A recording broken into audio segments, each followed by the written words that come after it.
Outro ponto a ser enfrentado: identificação dos detentores da dívida. No Brasil, gente, só a B3, que não é bolsa não, viu? Pelo menos lá no site dela, ela não diz que é bolsa. É uma instituição, é um, é um, ela mesma se coloca lá como uma empresa do mercado financeiro. Ela não se coloca como bolsa. Só a B3 que sabe quem são os detentores dos títulos da dívida. O Ministério da Economia não sabe, o Banco Central não sabe, o Congresso Nacional não sabe, ninguém sabe, é sigilo. Um sigilo incabível, porque a dívida é pública e paga pelo povo. Então, essa informação tem que cumprir a Constituição, tem que cumprir o princípio da transparência. Essa é mais uma pauta que tem que ser enfrentada. Em nono lugar, a taxa de juros. O Brasil tem historicamente praticado as maiores taxas de juros do planeta. E o mercado financeiro já mostrou que a sua ganância não tem qualquer limite.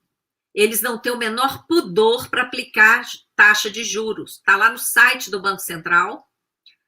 Algumas bandeiras de cartão de crédito aplicam taxas superiores a 1000% ao ano. É inacreditável, mas é verdade. Está lá no site do Banco Central. Por isso, a Auditoria Cidadã lançou a campanha pelo limite dos juros no Brasil, junto com várias entidades da sociedade civil. Nós apresentamos proposta legislativa, essa proposta legislativa já virou projeto de lei complementar 104 de 2022, está atualmente na Comissão de Finanças e Tributação.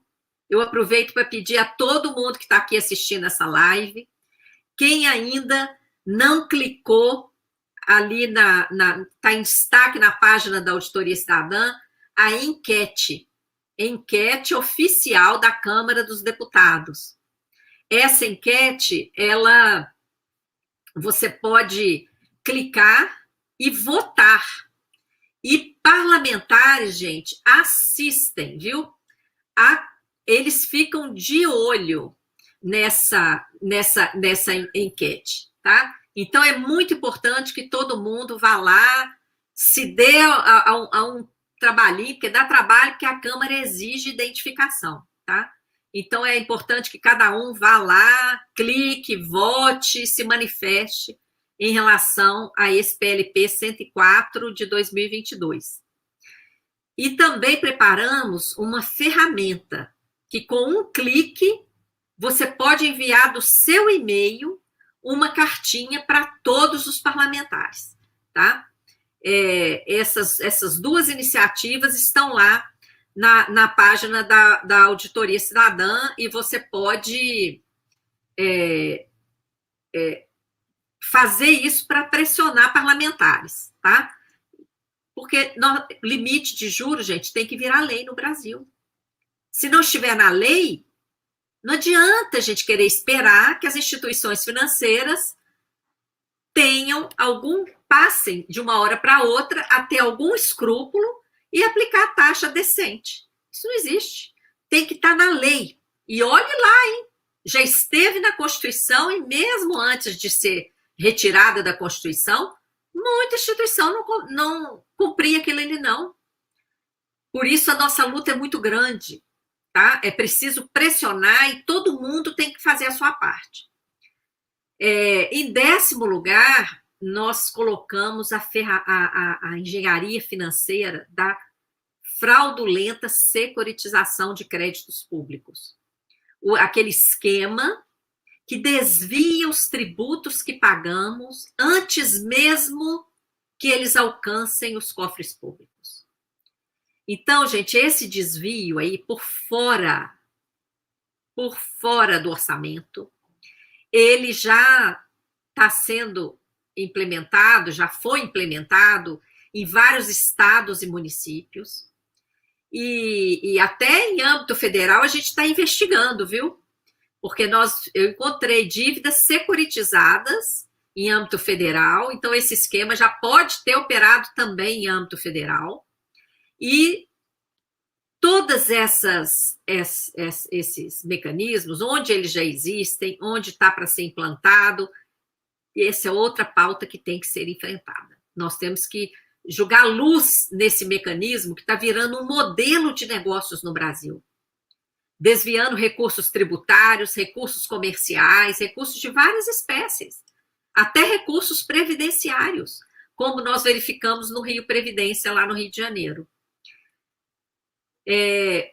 Por fim, colocamos aqui o enfrentamento da chamada dívida dos estados. Os estados já pagaram as suas dívidas várias vezes, no mínimo 3 vezes. E olha que nessa chamada dívida, grande parte, em alguns estados, a maior parte não era dívida. Era passivo dos bancos estaduais, submetidos à privatização. Até nos estados onde não foram submetidos à privatização, passivo desses bancos foi transformado em dívida pública dos estados. Os estados já pagaram essas dívidas várias vezes e ainda devem cerca de 5 vezes. Varia um pouco de estado para estado, mas em média, cerca de 5 vezes ainda deve. Essa conta não fecha.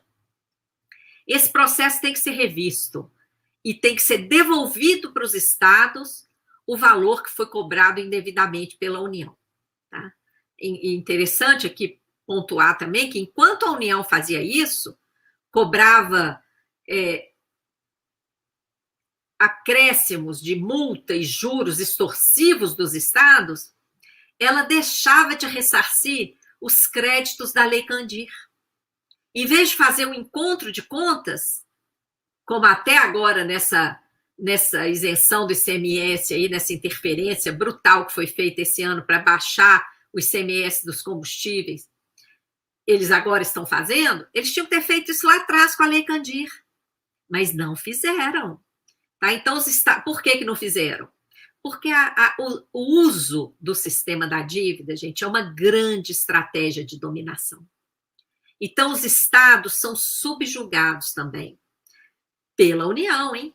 São subjugados porque essa dívida ela acaba sendo justificativa para privatização do patrimônio estatal, para aplicação das contrarreformas nos estados.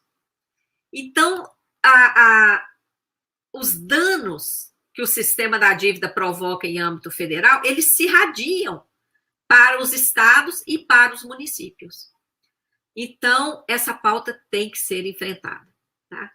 Depois que a gente explica melhor esses 11 pontos, que esses 11 pontos que eu detalhei aqui são os mais importantes, são os que a gente julga fundamentais, sem os quais a gente não vai sair do lugar, vai continuar patinando como temos patinado há décadas, tá? Com raras exceções, né, de momentos em que tivemos um crescimento melhor. Depois que a gente faz esse detalhamento, a gente entra num ponto do documento em que a gente faz pontualmente, sem muitas explicações, a gente coloca várias medidas que têm que ser adotadas em relação ao sistema da dívida, em relação à política monetária do Banco Central, em relação ao modelo tributário e em relação à economia ecológica. Tá? Tem que rever esse modelo de exploração predatória que está funcionando no Brasil.